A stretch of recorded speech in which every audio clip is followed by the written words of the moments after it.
All, this is Nagarjuna. Welcome to my channel. ఇక్కడ చూడండి, మరికొన్ని వర్బ్స్ రాశాను. ఇక్కడ కూడా అన్నీ ఒకే మీనింగ్స్తో రాశాను. ఏం తీసుకున్నాను? Read, study, go through, mug up, by heart, recite, sing. మొదటిగా రీడ్, రెడ్, రీడ్, రెడ్ చదవటం అండి. స్టడీ, యాక్చువల్గా స్టడీ అని రాంగ్ వే ఆఫ్ ప్రొనౌన్సియేషన్ చేస్తూ ఉంటాం మనము, కానీ స్టడీ కాదండి, స్టడీడ్ శ్రద్ధగా చదవడం. ఈ రీడ్కి ఈ స్టడీకి డిఫరెన్స్ ఏంటి?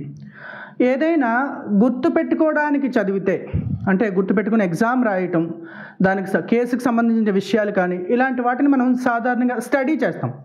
అలా కాకుండా టైంపాస్ కోసం కానీ ఇన్ఫర్మేషన్ కోసం కానీ చదివేదాన్ని రీడ్ అంటాం. అందుచేతనే we read news papers, we read magazines.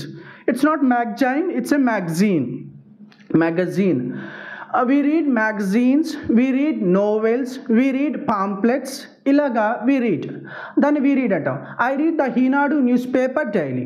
My friend reads the Hindu newspaper daily. అలా కాకుండా మన ఎడ్యుకేషన్, అకాడమిక్ బుక్స్ సంబంధించి లేదా ఏదైనా ఫైల్స్, సిబిఐ, ఇన్కమ్ ట్యాక్స్ ఇలాంటి వాళ్ళు కేసును సాల్వ్ చేయడం కోసం ఆ ఫైల్స్ని స్టడీ చేస్తాం. ఓకేనా?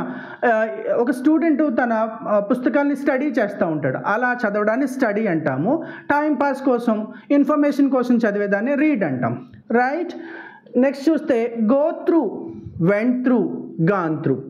థర్డ్ వన్ వచ్చేసి go through, went through, gone through. ఏదైనా పైన చదవడాన్ని go through, went through, gone through అంటారు. దానికి వేరే మీనింగ్స్ కూడా ఉన్నాయండి, వాటిని ఆ సందర్భం వచ్చినట్టు చెప్పుకుందాము. ప్రస్తుతానికైతే go through, went through, gone through అంటే పైన చదవడం. ఫర్ ఎగ్జాంపుల్, ఏదో ఒక పాంప్లెట్ తీసుకున్నారు, అది ఏంటి, వాట్ ఈజ్ వాట్ అని తెలుసుకోవడం కోసం దాని హెడ్డింగ్ చదివేసి వదిలేశారు. That is called yes go through. ఒక మీ బాస్ మీకు ఒక పేపర్ ఇచ్చి సంతకం పెట్టమన్నారు. Before giving your signature just go through the paper అంటే పైన ఒకసారి చదవటం. ఎగ్జామ్ హాల్ లోపలికి వెళ్ళే ముందు మనం we just go through important points in our books is called as go through. Right?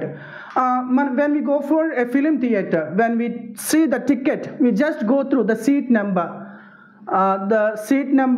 the row number and all. That is called as go through. పైన చదివితే go through అంటాం. తీక్షణంగా జాగ్రత్తగా చదివితే స్టడీ అంటాం. ఓకేనా? ఇన్ఫర్మేషన్ కోసం, టైం పాస్ కోసం అంటే novels, magazines, news papers, pamphlets ఇవన్నీ చదివితే దాన్ని రీడ్ అంటాం. ఇకపోతే మగ్గప్ అండ్ బై హార్ట్. ఏదైనా ఒక అంశాన్ని దాని గురించి మనము అర్థం చేసుకోకుండా బట్టి పట్టడాన్ని బై హార్ట్ అని లేని మగ్గప్ అని అంటాం. We use to mug up time tables, we use to mug up tables, we use to mug up poems. This is how that is called as mug up. బట్టి పట్టడం, ఎక్కాలు కానీ పద్యాలు కానీ, ఇంగ్లీష్ పద్యాలు, హిందీ పద్యాలు మన స్కూల్ డేస్లో బట్టి పట్టడం, దాని అర్థం తెలియదు మనకి.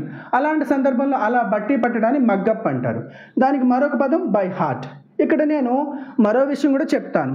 ఎప్పుడైనా ఇంగ్లీష్లో టీఈడి వస్తాయి, ఈ టీఈడిని టెడ్ అని కాకుండా టిడ్ అని చదవాలి. Wanted, haunted, navigated, frustrated, legislated, motivated. Right? That is why by heart, by hearted.